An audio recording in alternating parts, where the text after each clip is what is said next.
Welcome, dear brothers and sisters.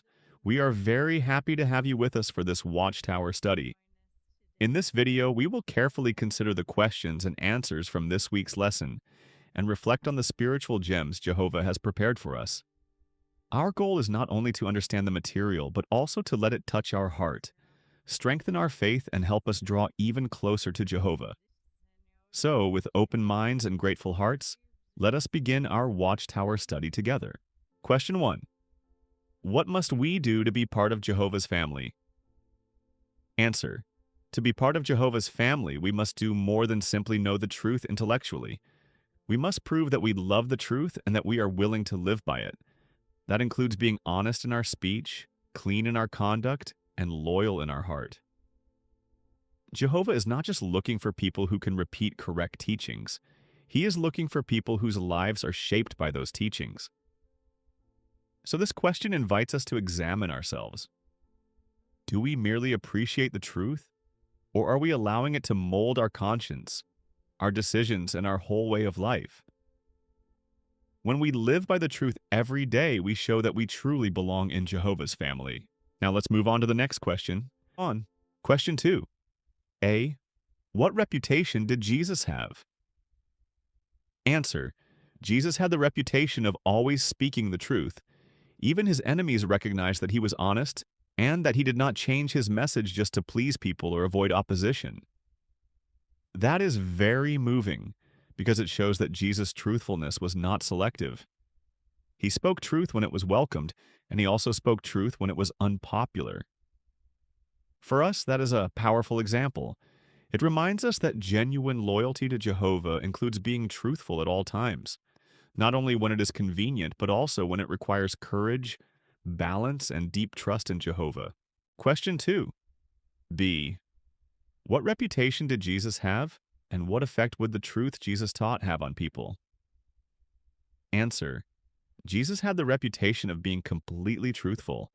Even his enemies recognized that he spoke honestly and did not change his message just to please people. That is very striking because it shows that truthfulness was not just something Jesus practiced when it was easy. He spoke the truth even when it was unpopular, uncomfortable, or likely to provoke opposition. At the same time, Jesus understood that the truth would have a dividing effect on people. Not because truth is harsh in itself, but because people's hearts respond differently to it. Those who love truth are drawn to it, while those who cling to falsehood often resist it. That reminds us that when people react negatively to Bible truth, it does not necessarily mean we have failed. Sometimes it simply reveals what is in a person's heart. Continuing with the following question. Question 3. What will we discuss in this article? Answer. This article helps us think deeply about where truth comes from and why, how, and when we should speak it. That is very practical because speaking the truth is not just about accuracy. It also involves timing, tact, motive, and love. In other words, Jehovah wants us not only to defend truth, but also to present it in a way that does the greatest possible good. This is a beautiful reminder that spiritual maturity is seen not only in what we say, but in how we say it. Let us now consider the next question. Question 4. Why can we say that Jehovah is the source of truth? Answer. We can say that Jehovah is the source of truth because everything about him is truthful, dependable, and completely trustworthy. What he says about right and wrong is true. What he foretells always comes true. What he promises, he never fails to fulfill. In a world where lies, distortion, and half-truths are common, Jehovah stands out as absolutely reliable. That is deeply comforting. It means that when Jehovah speaks, we never need to wonder whether his words are exaggerated, misleading, or uncertain. His truth is pure, stable, and eternal. That is why drawing close to Jehovah gives us a sense of moral clarity and inner security. Now let's move on to the next question. Question 5. Why is it not hard to find the God of truth? Explain. Answer. It is not hard to find Jehovah because he has made himself knowable. His existence is evident in creation, and his personality is revealed in his word. More than that, Jehovah lovingly draws sincere and humble people to himself. So the issue is not that Jehovah is hidden. Rather, many people are distracted, indifferent, or unwilling to search for him in the right way. But for honest-hearted people, Jehovah is not far away at all. I find that very touching because it shows that Jehovah wants to be found. He is not trying to keep people at a distance. He is actively helping sincere ones come to know him. Continuing with the next question, question 6. What are some of the truths contained in the Bible, and why do you appreciate knowing those truths? Answer. The Bible explains some of the deepest questions humans have ever asked. It tells us where life came from, why suffering exists, why humans die, and what Jehovah will do to undo all the damage caused by Satan and sin. It also gives us the hope of resurrection, a restored earth, and eventual perfection under Christ's rule. I appreciate these truths because they do much more than satisfy curiosity. They stabilize the heart. They protect us from confusion. They help us endure pain with hope and live with purpose. In a world full of conflicting opinions, the Bible gives us truth that is not speculative but divine. That is an immense privilege. Now let's move on to the next question. Question 7 and 8. Does our motive for speaking the truth matter? Give an example. Answer. Yes, our motive absolutely matters to Jehovah. It is not enough to say something true. We must also speak truth for the right reason. The demons spoke the truth about Jesus, but their motive was not pure. They were not trying to honor Jehovah. They were acting out of selfish and harmful intentions. That teaches us a powerful lesson. Truth spoken with a wrong motive does not please Jehovah. So when we teach, comment, or preach, we should ask ourselves, am I trying to honor Jehovah, or am I trying to impress others, appear knowledgeable, or draw attention to myself? Jehovah sees beyond the words and examines the heart. That thought is sobering. But it is also helpful because it teaches us to cultivate purity of motive and humility in all our spiritual activities. Let us now consider the following question. Question 9. What should we avoid doing and why? Answer. We should avoid using truthful information in a way that brings attention to ourselves, especially if that involves sharing confidential matters. A person might tell something true and still do wrong if the motive is self-exaltation or if trust is violated. That reminds us that truth is not a tool for personal importance. It is something sacred that must be handled loyally and discreetly. Jehovah values trustworthiness, so if we are entrusted with something confidential, our silence may actually say more about our spirituality than our words ever could. True maturity includes knowing not only what to say, but also what not to say. Now let's move on to the next question. Question 10. How would you define gracious speech? Answer. Gracious speech is speech that is kind, appealing, considerate, and beneficial to the listener. It is not merely polite speech on the surface. It is speech shaped by love, self-control, and discernment. Gracious speech takes truth and presents it in a way that helps the listener, rather than wounds unnecessarily. It reflects Jehovah's own manner of dealing with people. He always speaks truthfully, but he also speaks in ways that are patient, dignified, and loving. So gracious speech is really an expression of spiritual maturity. It shows that we are not just trying to be right, we are trying to help. Continuing with the next question. Question 11 and 12. Why must we teach the truth with care? Illustrate. Answer. We must teach the truth with care because Bible truth is powerful. It can expose motives, challenge deeply rooted beliefs, and move a person to make major changes. But that same truth must be handled skillfully. If we present too much too soon, or if we speak without sensitivity, we may create needless offense and make it harder for a sincere person to listen.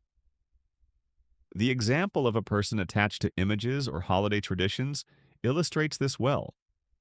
Even if what we say is correct, that does not automatically mean it is the right time to say it. Spiritual teaching is not just about accuracy, it is also about discernment. A loving teacher tries to reach the heart gradually, helping the person build confidence in Jehovah and His Word. That requires patience, kind empathy, and good judgment. Now let's consider the next question. Question 13. How can we season our words with salt? Answer. We season our words with salt by making them tasteful to the listener. That means we think carefully about how the other person may receive what we say. We do not change the truth, water it down, or hide it. But we do express it in a way that is considerate and appealing. This may involve adjusting our tone, our wording, our pace, or the amount of information we share. It also means being sensitive to cultural background, age, emotional state, and personal circumstances. This verse reminds us that spiritual communication is not mechanical. It requires empathy. We are not speaking into a vacuum. We are speaking to a person with a heart, feelings, and experiences. When we remember that, our speech becomes more effective and more Christ-like. Now, let's move on to the next question. Question 14. While on earth, did Jesus teach His disciples all that He knew? Explain. Answer. No, Jesus did not teach His disciples everything He knew all at once. Even though He had perfect understanding, He was realistic and considerate. He recognized that His disciples had limits and that they were not yet ready to absorb certain truths. That is very instructive for us. Sometimes spiritual love is shown not by saying everything immediately, but by patiently waiting until a person is ready. Jesus understood that timing is part of wisdom. He did not overwhelm people. He taught progressively, allowing truth to take root. That shows not only His wisdom, but also His tenderness. Continuing with the following question. Question 15. Must we teach our Bible students everything we know all at once? Explain. Answer. No, we should not try to teach our Bible students everything all at once. Like Jesus, we need to be considerate of what they are able to bear. A student may sincerely love Jehovah and still need time to adjust long-held traditions, habits, or ways of thinking. If we rush them or expect immediate changes in every area, we may discourage them instead of helping them. This does not mean compromising with truth. It means presenting truth in an orderly, loving, and timely way. Proverbs 25:11 beautifully supports this by showing that the right word at the right time is especially valuable. Spiritual teaching is most effective when it respects the listener's pace of growth and allows Jehovah's Spirit to work on the heart. Now, let's move on to the next question. Question 16. How can we help our Bible students to go on walking in the truth?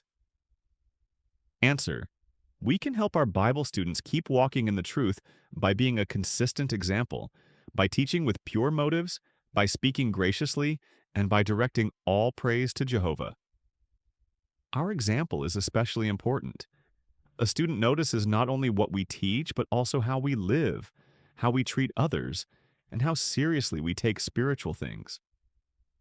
In that sense, our conduct can either strengthen the truth we teach or weaken it.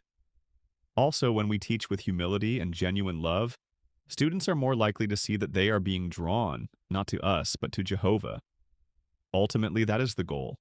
We do not want followers of ourselves. We want disciples of Christ and worshipers of Jehovah. Now, brothers, we will answer the review questions. Question 1. What did you learn from Acts 17:27? Answer. Acts 17:27 teaches me that Jehovah wants people to seek Him and find Him, and that He is not distant from sincere ones. I love the balance in that verse. On the one hand, it shows that effort is involved. People must seek. On the other hand, it reassures us that Jehovah is near and accessible, so no sincere seeker is trying to find a God who is hiding. This verse also strengthens us in the ministry because it reminds us that there are honest-hearted people who are already reaching out, in a sense, and Jehovah is helping them find the truth. Now let's continue with the next question. Question 2. What did you learn from Colossians 4:6? Answer. Colossians 4:6 teaches me that truth should always be communicated with grace. It reminds me that how I speak is part of my worship. My words should not only be correct, but also kind, thoughtful, and well-timed. This verse helps me see that effective spiritual speech requires preparation, restraint, and love. It also teaches me to think about the individual in front of me rather than simply saying what I want to say. That makes our ministry, our comments, and even our everyday conversations more refreshing and more in harmony with Christ's example. And now, the last question. Question 3. What did you learn from Proverbs 25:11? Answer. Proverbs 25:11 teaches me the value of timing. A true statement can be much more powerful and beneficial when it is said at the right moment and in the right way. This verse reminds me that wisdom is not only knowing what is true, but also discerning when and how to express it. In a spiritual sense, this is especially important when helping others. A well-timed word can comfort, motivate, clarify, or move a person to action. So this verse encourages me to pray for discernment, not just courage to speak, but wisdom to speak in the most helpful way possible.